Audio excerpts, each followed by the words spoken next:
दोस्तों एक बार फिर से स्वागत है आपका आयुष अकेडमी पे। और आज मैं फिर से 10 क्वेश्चंस यहाँ पे लेके आया हूँ। और आज मैं जो क्वेश्चंस लाया हूँ ये जियोग्राफी से हैं, भूगोल से हैं। ये क्वेश्चन जो हैं सभी एग्जाम्स के लिए उपयोगी हैं, चाहे वो UK triple S C, UK PSC या यूके जो है उत्तराखंड पुलिस, या फिर जो अदर स्टेट का भी कोई भी एग्जाम्स होता है, या कोई भी नेशनल लेवल का कोई भी एग्जाम्स है जहाँ पे आपका सामान्य अध्ययन जियोग्राफी से संबंधित जो क्वेश्चंस जो है पूछे जाएंगे। तो सब वहीं सभी एग्जाम्स के लिए क्वेश्चंस महत्वपूर्ण है। यूबीटीआर स्टाफ नर्सिंग का जो एग्जाम होगा 3 क्वेश्चंस यहाँ से उसमें आएंगे, यानी जो जियोग्राफी से 3 क्वेश्चंस वहाँ पे आने हैं। तो सभी एग्जाम्स के लिए उपयोगी हैं ये क्वेश्चंस। तो चलते हैं क्वेश्चंस की ओर। क्वेश्चन नंबर 1, अध्ययन की दृष्टि से भूगोल को कितने प्रारंभिक भागों में विभाजित किया गया है। ठीक है, अध्ययन की दृष्टि से भूगोल को कितने प्रारंभिक भागों में विभाजित किया गया है। ऑप्शन दे रखे हैं 4, ऑप्शन 2 8, ऑप्शन 3 5, ऑप्शन 4 2। ठीक है, तो आंसर देने की कोशिश कीजिए। मैं 5 सेकंड थोड़ा रुकूंगा ताकि आपको टाइम मिले आंसर देने का। उसके बाद मैं आपको राइट आंसर बताऊंगा। तो कौन सा इसका राइट आंसर कौन सा हो जाएगा? ऑप्शन 4 2। ठीक है, तो अध्ययन की दृष्टि से भूगोल को 2 प्रारंभिक भागों में विभाजित किया गया है। क्वेश्चन नंबर 2, भूगोल का जनक किसे कहा जाता है।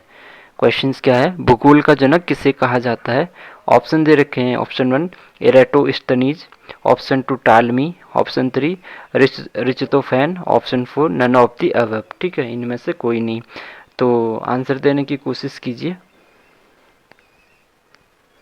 तो कौन सा हो जाएगा आंसर आपका? राइट आंसर कौन सा हो जाएगा? ऑप्शन 1 एरेटोस्थनीज। ठीक है, तो भूगोल का जनक एरेटोस्थनीज को कहा जाता है। और क्वेश्चन नंबर 3, विश्व में सबसे पहले भौगोलिक ज्ञान का विकास कहाँ से हुआ। क्वेश्चन क्या है, विश्व में सबसे पहले भौगोलिक ज्ञान का विकास कहाँ से हुआ। ऑप्शन 1 चीन, option 2 Japan, option 3 Bharat, option 4 Sri Lanka. तो आंसर देने की कोशिश कीजिए। कौन सा हो जाएगा राइट आंसर? कौन सा हो जाएगा? ऑप्शन 3 भारत। ठीक है, तो विश्व में सबसे पहले भौगोलिक ज्ञान का विकास भारत से हुआ है। क्वेश्चन नंबर 4, निम्न में से कौन सा तारा पृथ्वी के सर्वाधिक समीप है। ठीक है, निम्न में से कौन सा तारा पृथ्वी के सर्वाधिक समीप है। ऑप्शन दे रखे हैं, ऑप्शन 1 ध्रुव तारा, ऑप्शन 2 अल्फा सेंचुरी, ऑप्शन 3 सूर्य, ऑप्शन 4 लुब्धक। तो राइट आंसर कौन सा हो जाएगा? कोशिश कीजिए, आंसर देने की कोशिश कीजिए, गलत भी होगा तो कोई बात नहीं। कौन सा हो जाएगा?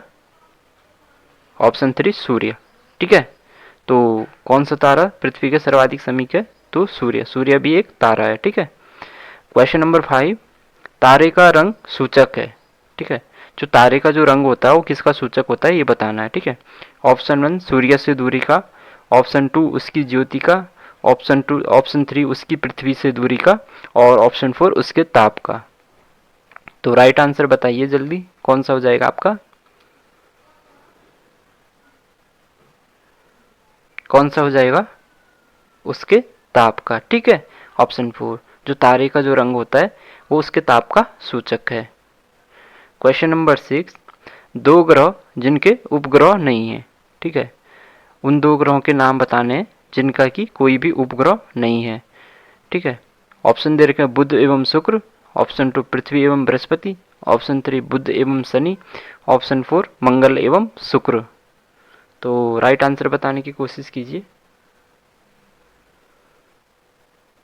कौन सा हो जाएगा? बुध एवं शुक्र। ठीक है, तो बुध एवं शुक्र 2 ग्रह हैं जिनके की कोई भी उपग्रह नहीं है। क्वेश्चन नंबर 7, विज्ञान के क्षेत्र में आप व्हाइट ड्वार्फ के बारे में सीखेंगे। देखो व्हाइट ड्वार्फ क्या है? व्हाइट ड्वार्फ जिसको कि बौना तारा बोलते हैं, कुछ टाइम पहले ही इसकी डिस्कवरी हुई थी। ठीक है, बौना तारा है ये। तो इसके बारे में आपको किस फील्ड में, यानी आप किस क्षेत्र में इसके बारे में अध्ययन करेंगे या सीखेंगे। तो ऑप्शन 1 खगोल शास्त्र, ऑप्शन 2 कृषि, ऑप्शन 3 जेनेटिक्स, ऑप्शन 4 एंथ्रोपोलॉजी। तो देखिए आंसर देने की कोशिश कीजिए। कौन सा आंसर हो जाएगा आपका? सही कौन सा होगा?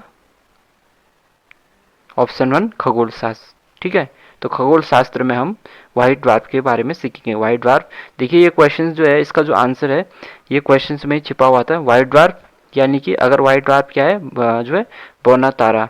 ठीक है, बौना तारा तो बौना तारा हम किस में, जो जो स्टार्स होते हैं, जो हम खगोलीय विज्ञान जिसको हम बोलते हैं, जिसमें कि हम पूरे जितने भी जो हमारे ग्रह उपग्रह या फिर स्टार्स वगैरह जितने भी हम उसमें जो अध्ययन करते हैं, ठीक है। तो इसका जो आंसर था वो क्वेश्चन में छिपा हुआ था। तो कुछ क्वेश्चंस ऐसे भी होते हैं जिनके की जो आंसर होते हैं वो क्वेश्चन में छिपे होते हैं, बस थोड़ा दिमाग लगाने की जरूरत होती है। क्वेश्चन नंबर 8, शियर तरंगें किन पदार्थों से होकर नहीं गुजर पाती। ठीक है, क्वेश्चन नंबर 8 क्या है, जो शियर तरंगें हैं वो किन पदार्थों से होकर नहीं गुजर पाती। ऑप्शन दे रखे हैं, द्रव, ऑप्शन 2 ठोस, ऑप्शन 3 गैस, ऑप्शन 4 इनमें से कोई नहीं। तो कौन सा राइट आंसर कौन सा हो जाएगा आपका, कौन सा हो जाएगा? ऑप्शन 1 द्रव, ठीक है, लिक्विड, लिक्विड जिसको बोलते हैं। तो ऑप्शन 1 द्रव इसका राइट आंसर। क्वेश्चन नंबर 9, पृथ्वी के केंद्र पर पाए जाने वाला चुंबकीय पदार्थ कौन सा है। ठीक है, क्वेश्चन क्या है, पृथ्वी के केंद्र पर पाए जाने वाला चुंबकीय पदार्थ कौन सा है। मैग्नेटिक सब्सटेंस बताना है जो अर्थ के सेंटर्स में पाया जाता है। ठीक है, पहला diorite, option 2 nickel, option 3 granite, option 4 none of the above. बताने की कोशिश कीजिए कौन सा हो जाएगा सही।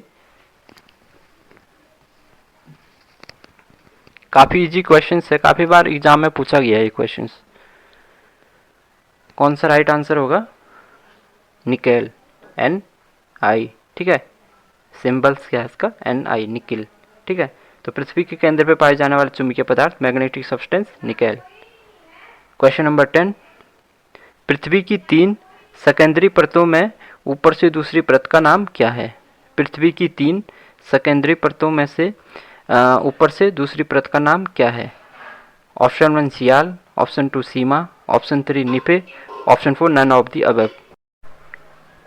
तो राइट आंसर कौन सा हो जाएगा इसका?